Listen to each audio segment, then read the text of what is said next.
श्री राम के पिता का नाम था दशरथ। दशरथ के पिता का नाम था अज।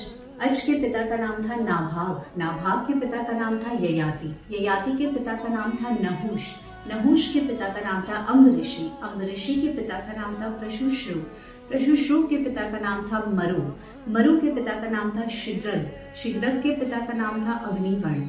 अग्निवर्ण के पिता का नाम था सुदर्शन। सुदर्शन के पिता का नाम था शंखण।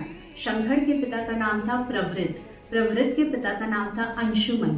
अंशुमन के पिता का नाम था दिलीप और दिलीप के पिता का नाम था भगीरथ। ये भगीरथ वही राजा हैं जो गंगा मैया को धरती पर लाए थे और इसीलिए गंगा मैया को भगीरथी भी कहा गया है। उनके पिता का नाम था कुकुस। कुकुस के पिता का नाम था रघु।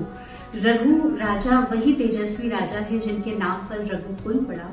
और आज भी हम यह कहते हैं कि रघुकुल रीत चली आई, प्राण जाए पर वचन न जाए। रघु के पिता का नाम था असमंज। असमंज के पिता का नाम था सगर। सगर के पिता का नाम था असीत। असीत के पिता का नाम था भरत। भरत के पिता का नाम था ध्रुव संधि। ध्रुव संधि के पिता का नाम था सुसंधि। सुसंधि के पिता का नाम था मानधाता। मानधाता के पिता का नाम था युवनाश्र। युवनाश्र के पिता का नाम था धुंधुमाल। धुंधुमाल के पिता का नाम था त्रिशंकु। त्रिशंकु के पिता का नाम था पृथु। पृथु के पिता का नाम था अनरण्य। अनरण्य के पिता का नाम था बाण। बाण के पिता का नाम था विवस्वान। विवस्वान के पिता का नाम था मनु। मनु के पिता का नाम था इक्ष्वाकु। इक्ष्वाकु के पिता का नाम था कुक्षी।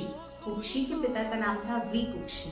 विकुक्षी के पिता का नाम था कश्यप। कश्यप के पिता का नाम था मरीचि और मरीचि के पिता का नाम था ब्रह्मा जी। तो इस प्रकार श्री रामचंद्र भगवान ब्रह्मा जी के 39वें मतलब 39th पीढ़ी हैं। तो बोलो श्री रामचंद्र भगवान की जय। जय श्री राम।